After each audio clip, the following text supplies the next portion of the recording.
Good morning students. आज हम लोग प्रकाश संश्लेषण प्रक्रिया के लिए आवश्यक पदार्थ यानी घटक के बारे में अध्ययन करेंगे, जिसे अंग्रेजी में इसेंशियल मटेरियल्स फॉर फोटोसिंथेसिस कहते हैं। प्रकाश संश्लेषण के लिए 4 पदार्थों की आवश्यकता होती है। पहला पर्णहरित, जिसे अंग्रेजी में क्लोरोफिल कहा जाता है। दूसरा कार्बन डाइऑक्साइड गैस। तीसरा जल। चौथा सूर्य प्रकाश। पहला पर्णहरित प्रकाश संश्लेषण का केंद्र होता है। यह वर्णक मुख्यतः हरित लवक, जिसे अंग्रेजी में क्लोरोप्लास्ट कहते हैं, नामक कोशिकांगों में पाया जाता है। यही कारण है कि प्रकाश संश्लेषण की प्रक्रिया केवल हरे पादपों यानी पौधों में होता है, पर वास्तव में पौधों का हरा होना आवश्यक नहीं है, क्योंकि लाल एवं भूरे रंग के पौधों में भी प्रकाश संश्लेषण की प्रक्रिया होती है। जैसे कुछ समुद्री घास यानी लाल शैवाल, जिसे अंग्रेजी में रोडोफाइटा, भूरा शैवाल, जिसे अंग्रेजी में फियोफाइरा कहते हैं, या अन्य पौधे आदि। इसलिए प्रकाश संश्लेषण प्रक्रिया में पौधों का रंग उतना महत्व नहीं रखता जितना कि पादप कोशिकाओं के भीतर हरे वर्णक पर्णहरित की उपस्थिति।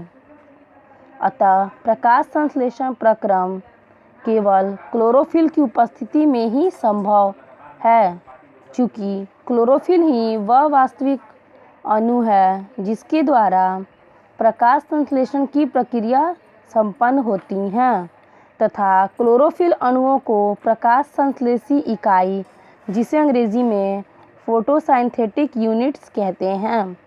प्रकाश संश्लेषण में क्लोरोफिल आवश्यक है। इसे कार्यकलाप 1 के द्वारा हम लोग समझ सकते हैं।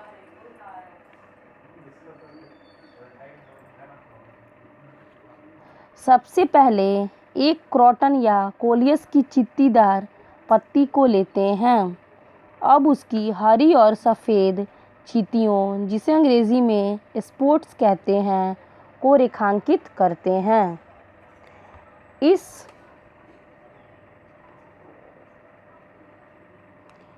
पत्ती को बीकर में रखे पानी में डालकर कुछ देर उबालते हैं और उसके बाद उसे गर्म अल्कोहल या स्पिरिट में डाल देते हैं।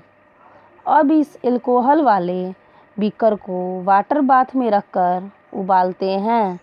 थोड़ी देर के बाद हम देख सकते हैं कि स्पिरिट हरे रंग का होता जा रहा है। ऐसा पत्ती में मौजूद हरा वर्णक, जिसे अंग्रेजी में क्लोरोफिल कहते हैं, पत्ती से निकलकर धीरे धीरे अल्कोहल में घुल जाता है।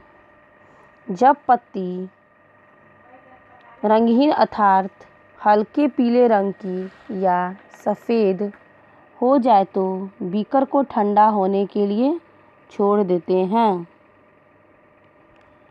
ठंडा होने के बाद पत्ती को पानी में अच्छी तरह धोते हैं।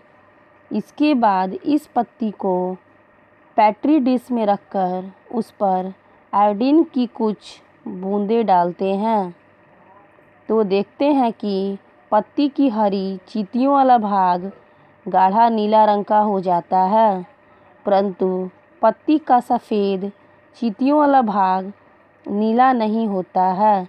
इसका मतलब ये है कि सफ़ेद भाग पर आयोडीन का कोई असर नहीं होता है। ऐसा इसलिए होता है कि हरी चींटियों वाला भाग में क्लोरोफिल मौजूद रहता है, इसलिए उस हिस्से में प्रकाश संश्लेषण की प्रक्रिया हुई, जिससे उससे मड, जिसे अंग्रेजी में स्टार्च कहते हैं, का निर्माण भी हुआ। परंतु पत्ती के सफ़ेद चींटियों वाले भाग में क्लोरोफिल अनुपस्थित होता है, इसलिए उस भाग में न तो प्रकाश संश्लेषण की प्रक्रिया हुई और न ही मंड का निर्माण हुआ। इससे यह साबित होता है कि बिना क्लोरोफिल के प्रकाश संश्लेषण की प्रक्रिया संपन्न नहीं हो सकती है। अगले वीडियो में हम लोग प्रकाश संश्लेषण के लिए आवश्यक पदार्थ या घटक कार्बन डाइऑक्साइड गैस के महत्व का अध्ययन करेंगे। धन्यवाद।